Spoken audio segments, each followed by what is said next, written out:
This is Vauxhall Gardens, which we're doing at Stowe Park. It's the scene where there's an outside ball, basically. For one location, it's quite a lot to do. We always have to be sensitive to the location, so this is a National Trust site. But well, I've got a great team, and we just get on and do it.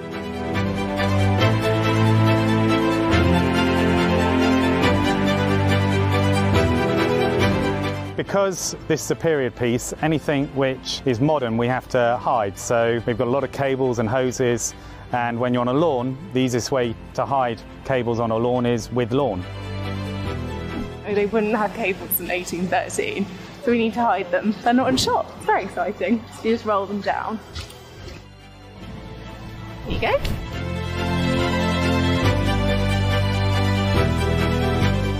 In Vauxhall Gardens, it was a pleasure gardens, which was sort of the area that the Regency population would go to hang out, a bit like our modern moles, as it were.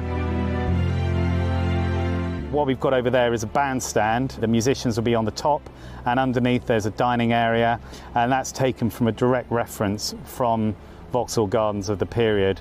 One of the things that's on all the buildings were what looks like lights, but we've surmised that actually they were probably polished discs or globes, hence all our polished globes everywhere, so that when the DOP puts his lights on it, they'll reflect them back and look like lights. We've done a lot here. The gas lamps which you see up there are actually flicker bulbs. When we fire them up, we then spray black paint to just hide the shape of the bulb, so it just looks like a flame effect inside a globe rather than a bulb. Then all our screw heads are filled with wax, so you can't see them, and any modernity, any lighting is hidden.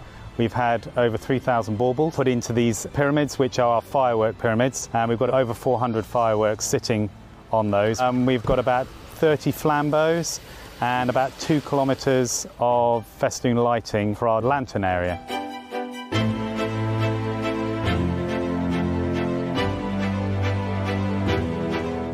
Back at the yard, we fabricated these holders up first, and these hook on the top. Not actually a firework, although they look like a firework and everybody calls them a firework. They're Italian competition grade, but they're camera friendly. There's 10 of them on each one of these pyramids. Each one is individually wired. Gone are the days you light anything with the old tape or a match. So that's all wired back down into a controller, which is all remote controlled, and it's the programming of that that's vitally important, because if you make a mistake on that, like any computerized system, then you'll get more on one side, less on the other, ruin your whole shot, start again.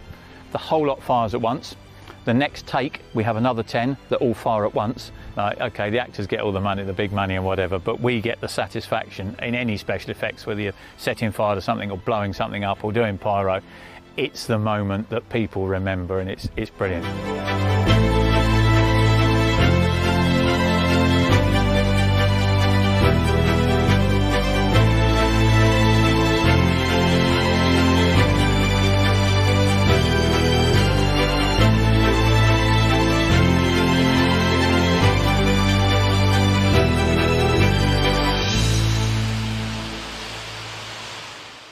Well, I'm pretty excited to be his historian because Vauxhall Pleasure Gardens is one of the most exciting and romantic entertainment resorts in Regency England. There were fireworks, there was dancing, there was food and there was drink, but there was a lot of romance as well.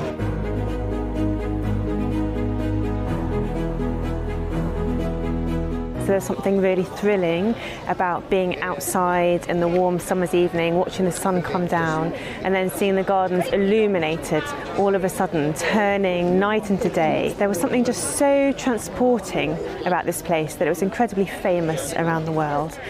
So it feels like I've time travelled back this evening to Vauxhall with all of these amazingly beautiful Regency people having the time of their lives. When you read the scripts, you can only imagine what it's going to be like. You have a certain image, but actually being here and seeing it all, and it's just, I mean, it's amazing. It's overwhelming, yeah. You just go, oh my God, this is actually happening, like, isn't it? How big this is. Because you can surround the place with green screen and you're not looking at it. And suddenly you turn up and you're just transported there, really, aren't you? I get to see parts of England I never would have seen before in my life. It's fantastic, of course it's fantastic, look. What's not to love? It's beautiful. When we were driving into there's this little crescent bright red moon as well, so it's very romantic and lovely.